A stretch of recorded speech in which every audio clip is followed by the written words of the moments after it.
헬닥의 지식에 빠질 시간, 헬닥 지식인 송원장입니다. 이번은 어떤 고민일까요? 잇몸 염증에 좋은 청결제는 무엇인가요? 치약을 써야 할지, 소금을 써야 할지, 아님 그 외 다른 것을 써야 할지요. 사실 저는 치약이 아주 중요하다고 생각하지는 않아요. 물론 불소 같은 어떤 양리작용을 기대할 수 있는 그런 성분이 들어있을 때는 충치 예방 효과가 있다거나, 아니면 어떤 성분은 또 상하세관을 폐쇄해서 치아의 시린 증상을 좀 감소시켜 준다거나, 이렇게 기능적으로 도움이 되는 치약도 많이 있거든요. 저도 그런 치약을 많이 권해드리기도 하고. 근데 뭐니 해도 제일 중요한 건 잘 닦는 거예요. 기계적으로 이하고 이 사이, 그리고 이하고 잇몸 사이에 낀 음식물 찌꺼기들을 잘 빼내주는 것이 무엇보다 중요합니다. 그리고 소금 얘기를 하셨는데, 논문을 좀 찾아봤더니 소금이나 아니면 소금물로 양치 혹은 가글을 했을 때 염분 때문에 자체적인 소독 효과가 있기는 한가 봐요. 그리고 삼투압 현상으로 부어있는 잇몸이 조금 가라앉는 느낌이 난다거나 개운한 느낌이 날 수도 있어요. 하지만 소금 잘못 쓰면 오히려 잇몸이나 치아의 표면에 상처를 낼 수도 있거든요. 괜히 굵은 소금으로 뻑뻑 닦다가 잇몸에 피날 수 있으니까 조심하셔야 합니다. 그리고 잇몸 건강에 좋다고 하는, 혹은 예전에는 잇몸 치료제라고도 광고했었던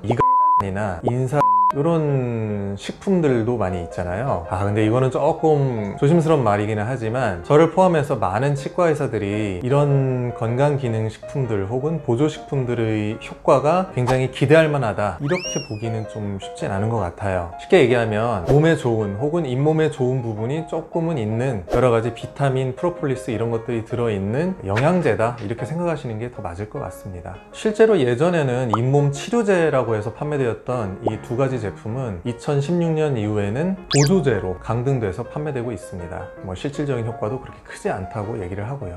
그렇다면 잇몸 건강을 위해서는 뭘 어떻게 해야 될까요? 잇몸에 병이 있을 때는 혼자서 해결이 안 돼요. 그거는 치과에 가셔서 적절한 치료, 예를 들면 스케일링으로 시작해서 잇몸 치료 이런 것들을 좀 받으셔야 되는 거고, 잇몸의 병이 다 치료가 된 다음에도 건강한 잇몸 상태를 유지하기 위해서는 스스로 관리를 잘 하시는 것이 굉장히 중요합니다. 입안에는 끊임없이 음식물이 왔다 갔다 하기 때문에 언제든지 음식물이 끼고 치태, 치석이 침착될 수 있는 환경이거든요. 지금 당장 잇몸에 병이 없다고 해도, 모든 치료를 다 받았다고 해도 절대로 안심하시면 안 돼요. 혼자서 열심히 칫솔질을 하신다고 하더라도 그 방법이 좀 잘못된 경우도 많이 있고요. 그렇기 때문에 적어도 한 번 정도 이상은 치과에 가셔서 내가 칫솔질을 잘하고 있는지 점검을 한번 해보시고 교육도 받아보시고, 그렇게 해서 입안의 구석구석이 잘 깨끗하게 유지될 수 있도록 하시는 것이 굉장히 중요합니다. 이런 칫솔 등을 사용한 관리법이 사실 별거 아닌 것처럼 보일 수도 있는데, 입은 몸 안으로 들어가는